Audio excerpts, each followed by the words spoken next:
কোনো নারী, কোনো মেয়ে, কোনো বৃদ্ধা কেউ আর নিরাপদ নয়। ঘরের ভেতরেও শান্তি নেই। এই পবিত্র মাসে যেখানে রহমত, ক্ষমা আর শান্তির কথা বলা হয়, সেখানে একের পর এক পাশবিকতা চলছে। আর আজ পাবনার ঈশ্বরদীতে ঘটে গেল এমন এক নৃশংস, বর্বর, মর্মান্তিক ঘটনা যা শুনলে হয়তো বুকটা ফেটে যায়, চোখে পানি চলে আসে, রাগে শরীর কাঁপে।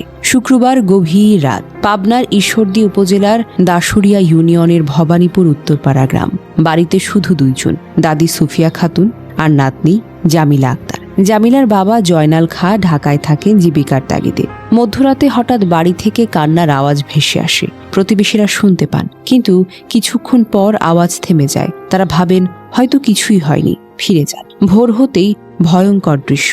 বাড়ির উঠানে পড়ে আছে সুফিয়া খাতুনের রক্তাক্ত, কুপিয়ে ঝাঁঝরা করা দেহ, আর নাতনি জামিলা নিখোঁজ।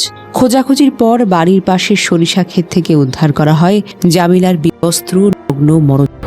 পুলিশের প্রাথমিক তদন্তে যা বেরিয়েছে, দুর্বৃত্তরা নাতনি জামিলাকে অপহরণ করতে এসেছিল।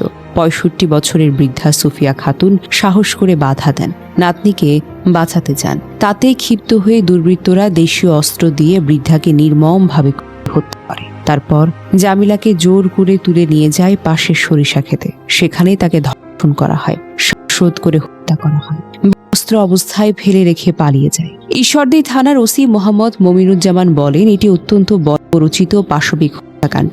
ঈশ্বরদী সার্কেলের অতিরিক্ত পুলিশ সুপার প্রণব কুমার বলেন, এই ঘটনায় গ্রামে চরম আতঙ্ক বিরাজ করছে।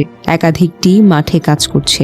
অপরাধীদের দ্রুত গ্রেফতার করে দৃষ্টান্তমূলক শাস্তি নিশ্চিত করতে হবে। মরদেহ দুটি ময়না তদন্তের জন্য পাবনা জেনারেল হাসপাতালে পাঠানো হয়েছে। রমজান শুরু হয়েছে 19 ফেব্রুয়ারি থেকে। মাত্র 10 দিনের মাথায় এই ঘটনা। এর আগেও রমজানের শুরুতেই নরসিংদী, রামপুরা সহ বিভিন্ন জায়গায় নারী শিশুর উপর পাশবিক নির্যাতনের ঘটনা ঘটেছে। নারী শিশুরা ঘরেও তো নিরাপদ নয়।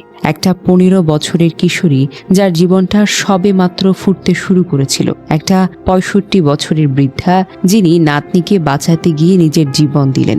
দুজনেই নিঃস্ব, একা, অসহায়। এই দেশের মানুষ রোজা রাখছে, তারাবি পড়ছে, দান খয়রাত করছে, আর কিছু পশু মানুষের আকারে ঘুরে বেড়াচ্ছে। এখন প্রশ্ন একটাই, আর কতগুলো দাদি নাতনির লাশ আমাদের দেখতে হবে? আর কত মায়ের বুক ফাঁকা হবে? আর কতবার বলবো দ্রুত তদন্ত, দ্রুত গ্রেফতার? ভবানীপুর গ্রাম এখন শোকে, আতঙ্কে স্তব্ধ। সারা দেশের মানুষের মনে প্রশ্ন, আমাদের মেয়েরা কবে নিরাপদ হবে? অপরাধীদের ফাঁসি চাই, দ্রুত, নিশ্চিত, দৃষ্টান্তমূলক শাস্তি চাই, নইলে এই পাশবিকতা কখনো থামবে না। আল্লাহ এই দুই নিরপরাধ আত্মার মাগফিরাত করুন, আর এই দেশের নারী ও শিশুদের হেফাজত করুন। আমিন।